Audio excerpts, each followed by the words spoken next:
Inside India's hospitals, doctors and nurses are at war. With new infections peaking at about 400,000 a day, health workers are burning out. They don't even have a moment to rest, not even a single moment to rest. How does this wave compare to the last one in India? I mean, this is way worse. Way worse. Way worse.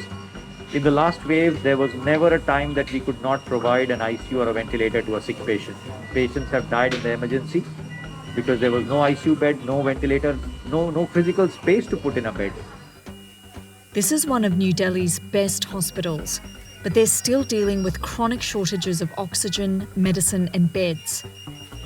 I've seen death almost every day of my life since I've been an intensivist.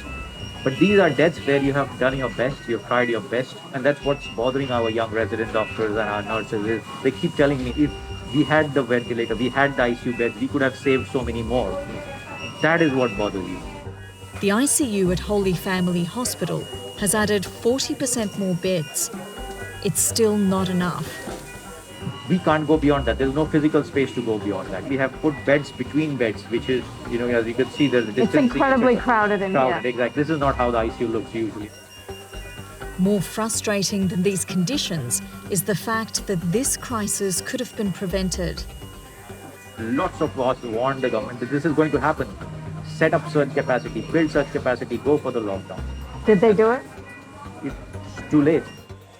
With hospitals at breaking point, families are being forced to treat their loved ones at home.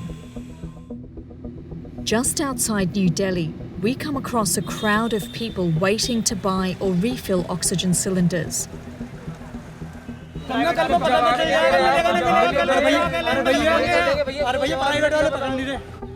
Some people have been waiting here since 4 in the morning. They still haven't received any oxygen.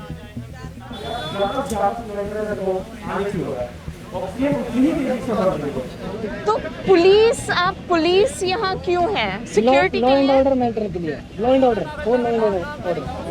तो कई लोग पहले खो जाते हैं बहुत जल्दी, और फिर वो चाहते हैं कि उन्हें सबसे पहले मिले। At the back of the line, we find Shubham Kaushik. His entire family is infected with COVID. Because my mother, my father, both are on hospital. At home or at hospital? At home. At home. Right, because hospitals have denied to take admission. Imagine a scenario where your both your parents are on the oxygen cylinder and you yourself being a positive. You're COVID positive. Right, I'm COVID positive and standing here to just make up the cylinder. It's Is not it that safe for you to be out here? there's another one. Is there any option for me? Just tell me this. Is there any alternate that I can just sit at home and relax? Almost 12 hours after people first started lining up, they're still waiting. बच्ची के लिए अस्पताल से phone आ रही है, एक तो दो इसमें जाके बच्ची को लगा दें। Fatima's daughter is in a private hospital. They've told her she only has a few hours of oxygen left. बार-बार फोन कर रहे हैं, आओ पैसे जमा करो। क्या करें, बिहार रुके या वहाँ जाए? तो उन्होंने कहा कि आपको सिलेंडर अभी मिलेगा? बता ही नहीं रहे, कोई नहीं बता रही है। का नाम आयशा है, बच्ची की सास थी। उनके ब्याह से जल्दी क्या उम्र है आपकी बेटी? मेरी बेटी की 16वें साल में लगी हुई है। Fatima decides to rush back to the hospital. But after she leaves, the oxygen suddenly arrives. The supply truck has finally shown up and they've got all of 13 cylinders to give to all the people waiting out there.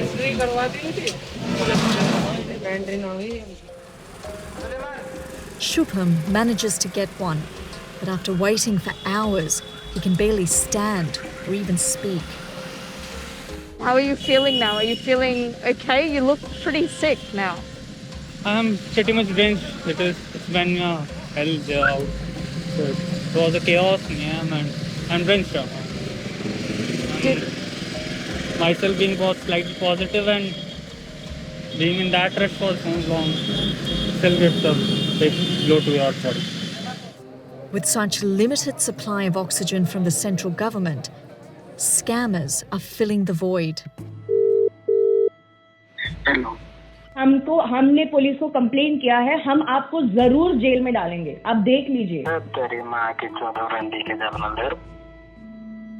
This is a call recorded by reporter Nidhi Suresh. It's with a man who promised to sell her oxygen. Instead, she says he scammed her out of $350. My uncle himself is down with COVID and I just recovered a day before. And he called me and he said his friend is really critical and requires an oxygen cylinder immediately.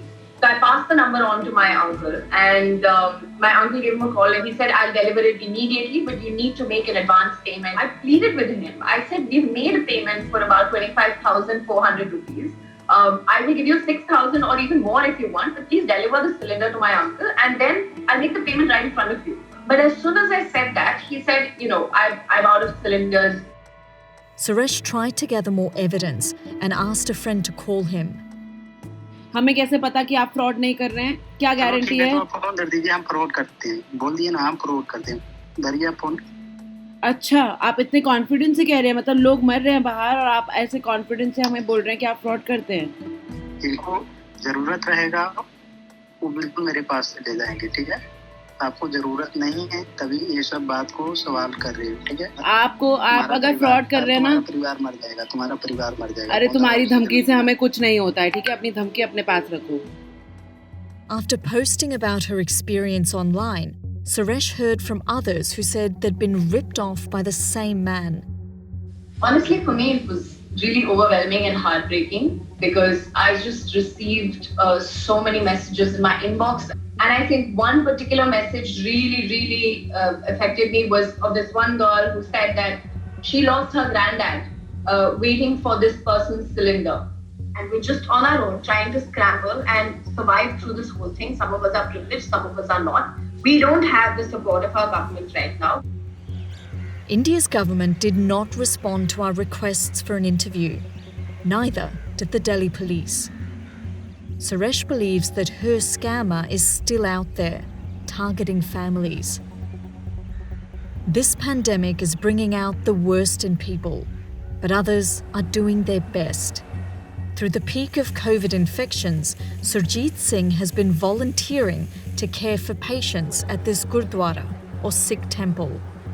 Serious condition में इसलिए आ रहे हैं ma'am कि पहले तो वो hospital के चक्कर काटते हैं, जब उनको हॉस्पिटल में कहीं प्लेस नहीं मिलता, कहीं भी जगह नहीं मिलती, कहीं उनका एडमिशन नहीं होता, तो लास्ट मोमेंट पे वो हमारे पास आते हैं एंड टाइम पे कि चलो गुरुद्वारे से हमारे पास से उनको ऑक्सीजन मिल जाएगी।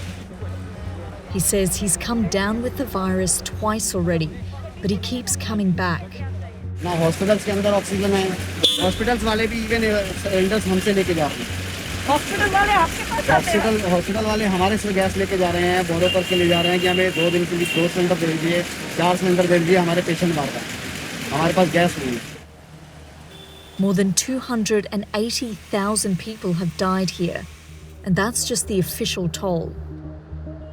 ये काम करना गवर्नमेंट को चाहिए था, लेकिन गवर्नमेंट अब नहीं कर पा रही है उसकी। How long can you keep this going? As long as this corona is going.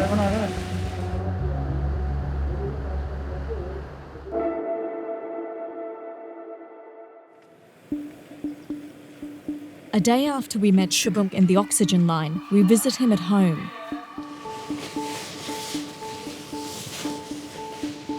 It feels really weird having to put on a hazmat suit to go into Shubham's house, but the infection is so viral in India at the moment that we don't have a choice. We have to be fully protected. It's Kaushik's mother who needs the oxygen. She's in the next room, still struggling to breathe. That's my mother's room, that's respect to her now. And my father lives in another room and that's on the second floor. My brother takes up another room, I take up another room in order to maintain the social distancing. What is your worst fear right now? Worst fear as for now is to be in the lack of oxygen. Lack of oxygen. Right, because it's the need of the hour for now. But So your life is just about oxygen cylinders now? As of now, I'd say from past 5 days, it's been all oxygen. Did you even learn how to use an oxygen tank before how this all started? No, before this all, I never knew. We tried to even learn from YouTube. How are you holding up, Shubham, in the midst of all this? How are you doing? You know, you have fought off COVID. You're still sick. You're taking care of your whole family. We are, I mean, it's part of the deal. It's part of the game that's going on. And just we are just going with the flow, I'll say. I mean, I don't know how will things go, but things are going.